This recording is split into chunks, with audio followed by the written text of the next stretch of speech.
Hello everyone, आप देख सकते हो आज हम लोग क्या करेंगे। भारत का नियंत्रक एवं महालेखा परीक्षक।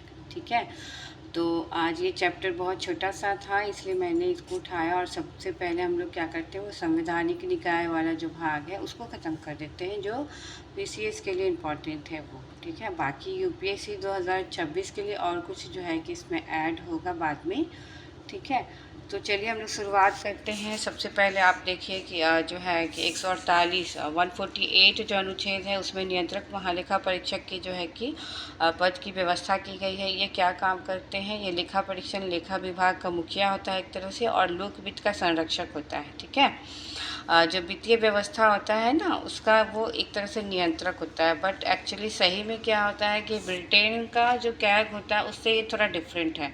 ये जो सरकार खर्च करती है ना अंधाधुंध, उसके ऊपर इनका कोई नियंत्रण नहीं है, ऐसा गार्जियनशिप नहीं है कुछ भी कि क्यों कर रहे हो ऐसा खर्च इतना। ठीक है, वो सिर्फ खर्च हो जाने के बाद यानी कि व्यय होने के बाद वो लेखा परीक्षण की बात करते हैं। ठीक है, तो ये चीज़ है। नियुक्ति और कार्यकाल में हम लोग देखिए क्या है, राष्ट्रपति के द्वारा इनकी नियुक्ति की जाती है। ओके, और शपथ वगैरह तो आप लोग को पता ही, शपथ में क्या हो सकता है, संविधान के प्रति जो है एकता अखंडता ये सब रखेंगे, वो हम लोग छोड़ते हैं। चलिए, इनका कार्यकाल जो है वो देखिए अच्छे से, अगर आप लोग को अच्छे से नज़र आ रहा हो।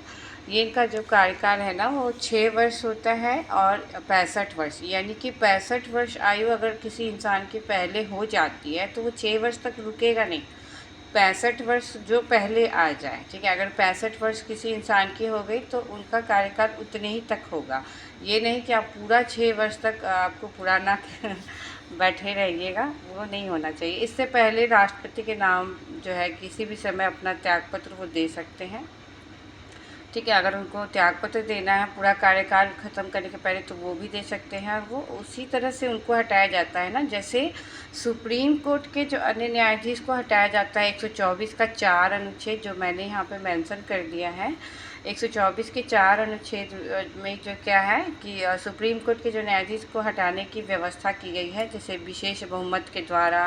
ठीक है, वो उनके किसी सुप्रीम कोर्ट का जो न्यायाधीश है अगर किसी तरीके से जो है कि कदाचार या असमर्थता के आधार पर उनको राष्ट्रपति के आदेश के द्वारा संसद के समावेदन पर पद से हटाया जाता है, ऐसे सुप्रीम कोर्ट के न्यायाधीश को हटाया जाता है। उसी प्रकार से कैग को भी हटाया जा सकता है। ठीक है, सेम फॉलो होगा नियम। और ये इसमें होता क्या एक्चुअली कि सदन की कुल सदस्य संख्या का बहुमत के द्वारा सदन में उपस्थित और मतदान करने वाले सदस्यों का कम से कम 2/3 बहुमत होना चाहिए। ठीक है, और ऐसा जो संसद एक ही सत्र में अगर किसी तरीके से वो प्रस्तावित कर दे तो वो होना चाहिए, और राष्ट्रपति जो है इस पर अपना ये लगा देता है। इस तरह से आपको हटा सकते हैं, राष्ट्रपति के द्वारा हटाया जाता है उच्चतम न्यायालय के न्यायाधीश को हटाने की जो विधि है उसके अनुसार।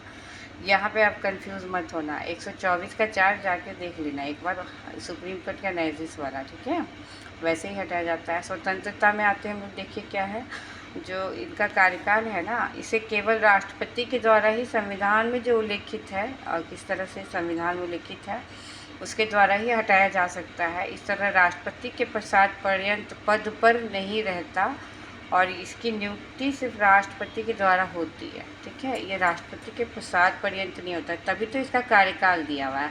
जैसे महान्यायवादी का कोई कार्यकाल नहीं था, वो राष्ट्रपति के पश्चात पर्यंत था, पर इनका तो कार्यकाल दिया हुआ है संविधान में, प्रॉपर इनका जो है कि उल्लेख किया हुआ है, तो इसलिए ये राष्ट्रपति के पश्चात पर्यंत नहीं है। ओके, और इनका वेतन उच्चतम न्यायालय के न्यायाधीश के बराबर होता है, और इसके वेतन में अनुपस्थिति छुट्टी पेंशन जो भी है इसकी नियुक्ति के बाद उसे लाभकारी परिवर्तन इसमें फिर बाद में नहीं किया जा सकता है। ठीक है, आप देखिए वो ऊपर में जो लिखा हुआ है उसको लास्ट में करेंगे, अनुच्छेद जो मैंने ऊपर से ऐड किया। ठीक है, अब देखिए कर्तव्य और शक्तियाँ इसका क्या रहता है, आप वहाँ पे देख सकते हैं। हम लोग कर्तव्य और शक्तियाँ जो है क्या का 151 जो अनुच्छेद है उसमें क्या है, उसमें ये है कि केंद्र और राज्य या किसी भी अन्य जो प्राधिकरण है या संस्था है उसके महालेखा परीक्षक से जुड़े लेखा मामलों को व्यवस्थापित करे। वो उसका कर्तव्य है। इसी से जुड़े संसद ने महालेखा परीक्षक अधिनियम भी 1971 में बनाया था, प्रभावी भी हुआ। उसके अनुसार इनका कार्य क्या है ये चीज़ बताया गया है। भारत की जो संचित निधि है और राज्य की संचित निधि है या फिर जो केंद्र शासित प्रदेश है, जहाँ पे विधानसभा हो किसी राज्य में या फिर केंद्र शासित प्रदेश में, तो वहाँ जो व्यय हो जाता है ना, व्यय संबंधी लेखाओं की लेखा परीक्षा करने की बात की गई है। ठीक है, तो जो खर्च होगा उसका लेखा परीक्षा करेंगे क्या। ठीक है, संचित निधि और भारत की लोक लेखा सहित प्रत्येक राज्य की आकस्मिक निधि और प्रत्येक राज्य के लोक लेखा संबंधी सभी लेन देन की लेखा परीक्षा किया जाएगा।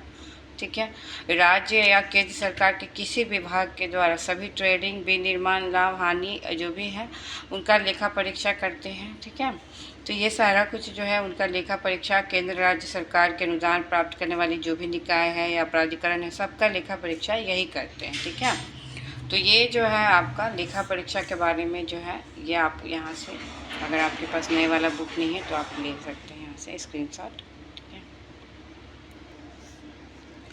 वो क्या करता है ना, केंद्र और राज्य सरकार के कार्यालय, विभाग या सभी स्टोर या स्टॉक के खातों का लेखा जोखा रखता है। उसके बाद वो जितने भी सभी निगम हैं उनके खातों का लेखा जोखा रखता है। राष्ट्रपति या राज्यपाल के निवेदन पर वो किसी अन्य प्राधिकरण का भी लेखा जोखा रख सकता है, जैसे कि स्थानीय निकाय का। ठीक है, देखो इसमें अच्छे से दिया हुआ है। उसके अलावा राष्ट्रपति को इस संबंध में वो सलाह भी दे सकता है कि केंद्र और राज्य के लेखा किस प्रारूप में रखे जाने चाहिए, कैसे रखना है आपको लेखा, ये सलाह दे सकता है वो राष्ट्रपति को। उसके बाद जो देखिए कि 151 अनुच्छेद होता है ना, उसके तहत राष्ट्रपति को जो है वो लेखों से संबंधित रिपोर्ट वगैरह देता है और राष्ट्रपति फिर उसको संसद के पटल पर रखते हैं। राज्य सरकार के लेखा से संबंधित जो रिपोर्ट राज्यपाल को जो वो देते हैं 151 अनुच्छेद के तहत ही, वो विधानसभा के पटल पर फिर रखते हैं। इसी तरीके से 14 नंबर देखिए, ये इम्पोर्टेंट है। ठीक है, ये देखिए 14 नंबर में क्या है, 279 जो आर्टिकल्स है हमारा, उसमें कर या शुल्क की शुद्ध आगमों का निर्धारण और प्रमाणन करता है। ठीक है, और शुद्ध आगमों का अर्थ है कर या शुल्क की प्राप्तियां जिसमें संग्रहण और लागत सम्मिलित न हो।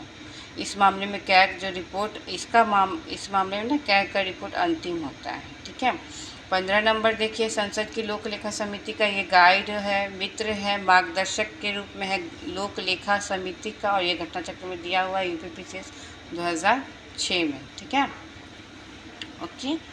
इसके अलावा जो एक्स्ट्रा जो घटना चक्र में है था ना, वो देखते हैं हम लोग। सबसे पहले आप देखिए कि क्या अभी कौन है, संजय मूर्ति है जो 19 नवंबर को पद पे ग्रहण किए थे। 15वें नंबर के हैं वो संजय मूर्ति, कैग वर्तमान के। ठीक है, और 148 का एक में देखिए क्या है, जो नियुक्ति है राष्ट्रपति का नियुक्ति है। उसके अलावा 148 का 3 में क्या है, कैग 148 का 3 में क्या है, कैग का जो है कि वेतन और द्वितीय अनुसूची में संसद द्वारा जो निर्धारित किया जाए 148 का 3 में है। ठीक है, 148 का 3 148 का 3 में क्या है, कैग का वेतन संसद को अधिकार है कि वो संसद निर्धारित करती है। आर्टिकल 149 में क्या है, शक्ति और कर्तव्य है कैग का। 150 में क्या है, कैग को संघ और राज्यों के अकाउंट का लेखा परीक्षा करने का अधिकार है। 151 में क्या है, कैग जो है भारत सरकार के लेखों का लेखा परीक्षण करती है और रिपोर्ट्स राष्ट्रपति को देती है। यह 151 में है। ठीक है, इसके अलावा एक है रह गया 148 का 4 में क्या है, सेवानिवृत्ति के बाद जो है ना, कैग किसी भी सरकारी पद पे नहीं जाएगा, चाहे वो राज्य का हो या फिर वो केंद्र का हो। ठीक है, अभी बिहार का महाधिवक्ता कौन है, वो शायद राम बालक महतो है ना, और पहला जो महाधिवक्ता था बिहार का जेम्स डेविड सिम्पटन था। ठीक है, जेम्स डेविड सिम्पटन था। इसके अलावा जो है ये 151 का 2 151 का 2 क्या है, राज्य सरकार जो है कि राज्य सरकार के लेखों का लेखा परीक्षण का रिपोर्ट जो है कि वो राज्यपाल को देगा। 151 में था कि राष्ट्रपति को देगा, 152 में क्या है कि राज्यपाल को देगा। ठीक है, इसके अलावा और कुछ नहीं। 279 तो पता ही है क्या है। वहाँ ये 1976 में जो 1976 में क्या हुआ था ना कि अकाउंटिंग और ऑडिटिंग को अलग कर दिया गया था। अब केवल जो है कैग अब सरकारी लेखा तक ही सीमित है। ठीक है, यही इतना ही जो है कि है, और घटना चक्र में भी बहुत ज़्यादा कुछ एक्स्ट्रा नहीं दिया हुआ है, ठीक है। तो चलिए हम लोग फिर किसी दूसरे टॉपिक से फिर मिलेंगे, या फिर बिहार का भी हिस्ट्री बाकी है, बिहार का हिस्ट्री करते हैं हम लोग। बिहार में अभी देख रहे हैं हम लोग असहयोग आंदोलन तक हुआ था, उसके बाद वाला अभी बाकी है।